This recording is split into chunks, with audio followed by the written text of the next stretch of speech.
Hello friends, મારી YouTube channel Alka સરોઠિયામાં હું આપનું સ્વાગત કરું છું. આજે આપણે બનાવીશું કાચી કેરીની ચટણી. અહીંયા વિડીયોમાં જ આપણે કાચી કેરીની બે અલગ અલગ પ્રકારની ચટણી બનાવવાની રેસીપી જોઈશું.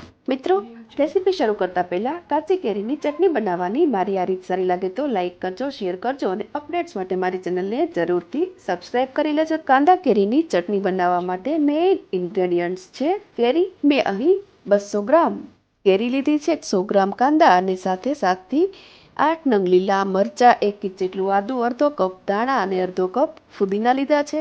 ખૂબ જ ઓછી 3થી 4 કળી લસણ લીધી છે. અહીંયા કાંદા કેરીને બધું મેં મોટું મોટું કાપી લીધું છે. આ ચટણી બનાવવા માટે સૌ પ્રથમ મિક્સર જારમાં હું લઉં છું હાફ ટીસ્પૂન જેટલું જીરું અને ટીસ્પૂન જેટલા સૂકા ધાણા અને જીરુંને મિક્સર જારમાં અધકચરું વાટી લઉં છું. અહીં હું આને વાટીને યુઝ કરું છું. કાચી કેરી અને કાંદાની ચટણી બનાવવા માટે મેં એક બાઉલમાં કાચી કેરીના ટુકડાઓ લઈ લીધા છે. સાથે જ એડ કરું છું કાંદો, લીલા મરચાં, ફુદીના, 1 ઇંચ જેટલું આદું લીધું છે. ઇવનલી સારી રીતે ચટણીમાં મિક્સ થઈ જાય એ માટે એને મેં છીણી લીધું છે. 3 કળી લસણની લીધી છે, જેને તમે સ્કીપ પણ કરી શકો છો.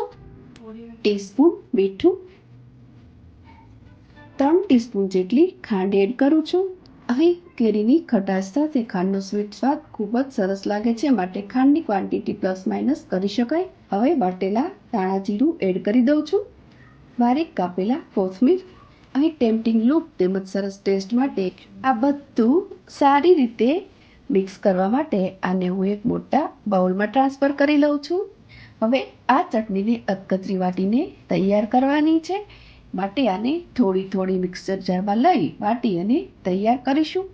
થોડી વાટીને આને તૈયાર કરી લીધી છે.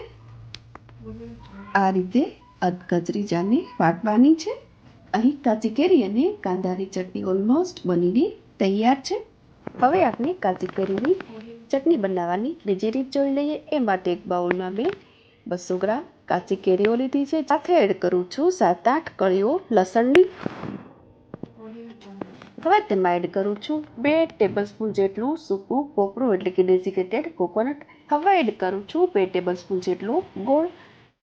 1 ટેબલસ્પૂન કાશ્મીરી લાલ મરચું એડ કરેલ છે, જેનાથી ચટણીમાં કલર સરસ ટેમ્પટિંગ આવે અને તીખાશ ખૂબ જ ઓછી આવશે.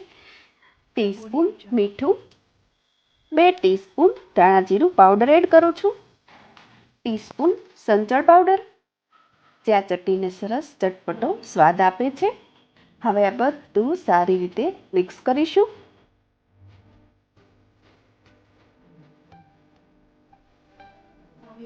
બધું મિક્સ કરીને સાથે જ મિક્સર જારમાં આને સરસ વાટી લેવાનું છે. અહીં આ બધું મેં સરસ વાટીને તૈયાર કરી લીધું છે. બધું ટેસ્ટી બનાવવા માટે હવે આના પર સરસ મજાનો એક વઘાર આપીશું. સિઝનિંગ કરવા માટે મેં એક સિઝનિંગ પેનમાં 2 થી 3 ટીસ્પૂન જેટલું તેલ લીધું છે. તેલ સરસ ગરમ થતાં જ એડ કરું છું હાફ ટીસ્પૂન રાઈ, સાથે હાફ ટીસ્પૂન જીરું. રાઈ સરસ ક્રેક થઈ જાય અને જીરું સરસ ડાર્ક બ્રાઉન થાય ત્યાં સુધી આને થવા દેવાનું છે. રાઈ જીરું થતાં જ એડ કરું છું હાફ ટીસ્પૂન જેટલી હિંગ.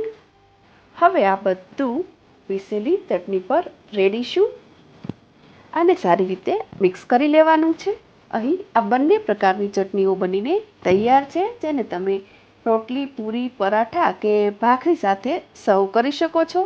આ ચટણી એવી તો ટેસ્ટી છે કે જે શાકની પણ ગરજ સારી શકે છે. કાચી કેરીની આ ચટણી બનાવવાની મારી રેસીપી કેવી લાગી એ જરૂરથી બતાવજો. એક નવી રેસીપી સાથે ફરી મળીશું. Thank you for watching.